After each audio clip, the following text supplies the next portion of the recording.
Hai, kali ini saya akan membuat alur cerita dari drama Korea yang berjudul The Witch. Mari kita lihat reviewnya di episode 1 ini, selamat menonton. Lee Dong-jin adalah seorang ahli analisis data yang saat ini berada di sebuah kasino. Entah apa sebenarnya pekerjaannya, tapi dia hafal betul orang-orang yang bermain di kasino itu. Seperti umur, pekerjaan atau penghasilan mereka. Ada seorang pria mengalami kekalahan yang cukup besar saat bermain di kasino, dan Dong-jin memberi isyarat kepada petugas wanita untuk mengajak pria itu menikmati hidangan gratis. Saat kerugian tamu mendekati titik sakit, pihak kasino membantunya mengatur ulang dengan memberi makanan atau minuman gratis dan juga kupon VIP menginap di hotel.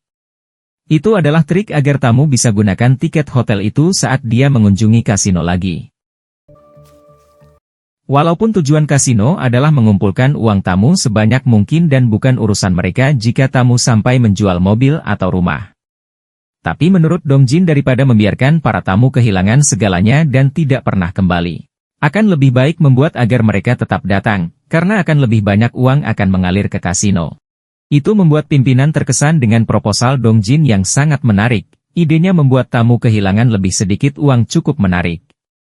Ternyata Dong-jin bekerja pada lembaga keuangan yang bernama Shine Solution dan mereka pun bersedia untuk berinvestasi di Shine Solution. Saat pimpinan mengajak Dong-jin untuk bermain golf atau tenis, Dong-jin menolaknya karena dia bukan tipe pria atletis. Hobinya adalah membaca buku dan menganalisis data di kamarnya. Mendengar itu pimpinan merasa Dong-jin adalah pria yang membosankan. Kemudian pimpinan memberikan kartu namanya dan mengajaknya makan suatu hari nanti.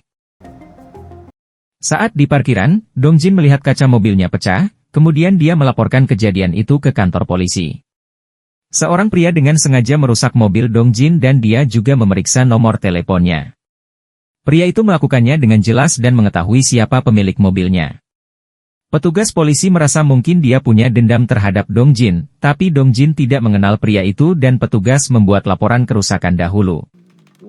Di kantor polisi itu ada dua pria yang sedang diperiksa tapi keduanya malah berkelahi, dan Dong-jin memperhatikan kedua pria itu dengan seksama. Dong-jin memberitahu ke petugas bahwa mereka adalah keluarga. Bahu dan kaos kakinya memiliki noda yang sama, itu adalah noda identik karena reaksi kimia yang disebabkan oleh detergen yang sama. Cara mereka menyentuh botol air juga sama, keluarga yang tinggal bersama 7 kali lebih mungkin memiliki kebiasaan yang sama daripada populasi umum. Mereka juga mungkin memelihara anjing atau kucing putih karena ada bulu yang sama di tubuh mereka. Kemudian ibu mereka datang dengan marah-marah karena kedua putranya terlalu tua untuk bertengkar. Ibunya merasa terlalu malu untuk tinggal di lingkungan ini dan dia meminta maaf ke petugas polisi atas tindakan kedua putranya itu. Kemudian mereka pun pergi meninggalkan kantor polisi. Petugas polisi merasa penambang data seperti Dong-jin memang hebat dan Dong-jin memang layak mengendarai mobil bagus. Karena Dong-jin bilang tidak akan ada yang dendam kepadanya, maka petugas akan menyelidiki dari berbagai sudut dan akan mengabari Dong-jin. Karena mobilnya rusak, Dong-jin pun naik kereta api bawah tanah. Di sana dia melihat seorang pemuda yang menyatakan perasaannya kepada seorang gadis. Saat pemuda itu memanggil gadis itu Park Mi-jung dan Dong-jin melihat wajah gadis itu dia kaget karena dia adalah teman SMA-nya yang selama ini Dong-jin cari.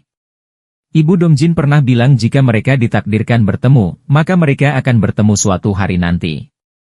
Dong-jin tidak mempercayainya saat itu, tapi hari ini, Dong-jin bertemu dengannya seperti mimpi. Saat SMA Dong-jin adalah siswa yang cukup pintar, walaupun keadaan ramai dia tetap bisa konsen belajar. Tapi teman-temannya sering mengganggunya dan mengajaknya bermain. Saat bermain bola, Dong-jin melihat Mi-jung, dengan potongan rambut bobnya yang rapi dan tanpa usaha untuk meningkatkan penampilannya, Dong-jin merasa dia tetap cantik. Dia tipe gadis yang menarik perhatian Dong-jin dan membuat menyukainya tanpa berusaha. Saat itu, hal-hal aneh terus terjadi di sekolah mereka, ada rumor bahwa itu semua karena Mi-jung dan karena hal ini Mi-jung selalu sendirian. Lalu suatu hari, Mi-jung tidak bisa pulang karena saat hujan deras dia tidak membawa payung, kemudian Jungwon menawarinya untuk pulang bersama. Tapi Mi-jung merasa itu tidak perlu karena dia akan menunggu hujan berhenti dan Jungwon tetap mengajaknya pulang bersama karena rumahnya searah dengan rumah Mi-jung. Dengan begitu Mi Jung pun bersedia pulang dengannya dan saat sudah hampir sampai rumah, Mi Jung bertanya seberapa jauh rumah Jungwan. Dan Jungwan berbalik arah untuk pulang, ternyata rumahnya berlawanan arah. Di saat itu ada petir besar dan Mi Jung lemas menjatuhkan payungnya. Seorang siswa tewas dalam kecelakaan saat hujan, dia adalah Jungwan. Ternyata ada banyak kecelakaan dari sekolah mereka. Dari mulai seorang murid patah tulang, dan satu lagi tertabrak mobil, sekarang, seseorang tewas. Dongjin penasaran bagaimana Jungwan bisa tewas, dan salah satu temannya berkata bahwa dia tersambar petir ketika hujan deras, dia berjalan pulang, lalu tersambar petir. Mereka pikir itu hal yang aneh dan Dongjin melihat, hari itu, Mi Jung jelas menangis. Dongjin dan teman-temannya mengobrol, bahwa mereka mendengar kecelakaan itu terjadi karena Mi Jung. Sebelumnya senior mereka mendapat kecelakaan. Saat di gereja dia disengat tawon, dan Mi Jung ada di sana saat itu terjadi. Hal-hal buruk terus terjadi setiap kali Mi Jung ada, seolah-olah dia dikutuk, sampai Mi Jung diberi julukan penyihir. Jungwan tersambar petir di sekitar rumah Mi Jung dan itu sangat menakutkan. Tapi menurut Dongjin itu tidak menakutkan. Mereka tidak bisa menilai seseorang secara keseluruhan berdasarkan pengamatan sebagian. Logikanya, entah Mi Jung ada di sana saat itu terjadi atau petir terjadi di sekitar rumahnya, itu tidak ada hubungannya dengan Park Mi Jung. Murid pria lain meninggal pada bulan Maret tahun ajaran baru, murid yang tewas itu ada di kelas Dongjin. Para murid saling berbisik, apalagi kali ini? Ternyata ada kecelakaan di sekitar area pusat kota. Sebelum kecelakaan, Mi Jung bersama seorang murid pria itu. Walaupun Mi Jung menyuruh dia untuk tidak mendekatinya, pemuda itu tidak mau karena menurutnya kecelakaan yang terjadi adalah sebuah kebetulan. Mi Jung menyuruhnya untuk hentikan itu dan Mi Jung berjalan menghindarinya, dan saat di jalan ada kabel yang bergelantung. Kemudian kabel itu mengeluarkan percikan dan mengenai pemuda itu, Mi Jung hanya diam saja dan tidak percaya dengan yang terjadi. Teman-temannya merasa yakin bahwa Mi Jung seorang penyihir. Mereka takut mendekatinya karena bisa mati. Semua rumor tidak berdasar yang beredar mencap Mi Jung sebagai penyihir. Di bangku yang biasa dia duduki juga banyak coretan yang berbunyi, Mi Jung di kelas 33 adalah penyihir. Penyala penyihir, jangan datang ke sekolah, sudah cukup penyihir. Dongjin pikir dia harus bicara dengan Mi Jung kali ini. Dia hanya menunggu istirahat di kelas. Tapi Mi Jung langsung meninggalkan sekolah. Pada akhirnya Dongjin tidak bisa mengatakan apapun kepadanya, bahkan memperkenalkan diri pun tidak bisa dia katakan. Saat ini Dongjin tidak mau melewatkan kesempatan, dia mengikuti Mi Jung dan berjalan di belakangnya. Dongjin mengikutinya tanpa sadar, sebenarnya apa yang ingin Dongjin lakukan, padahal Mi Jung belum tentu akan mengenalinya. Kemudian Dongjin kehilangan Mi Jung dan dia mencarinya dan akhirnya dia melihat Mi Jung sedang memberi makan 2 ekor kucing.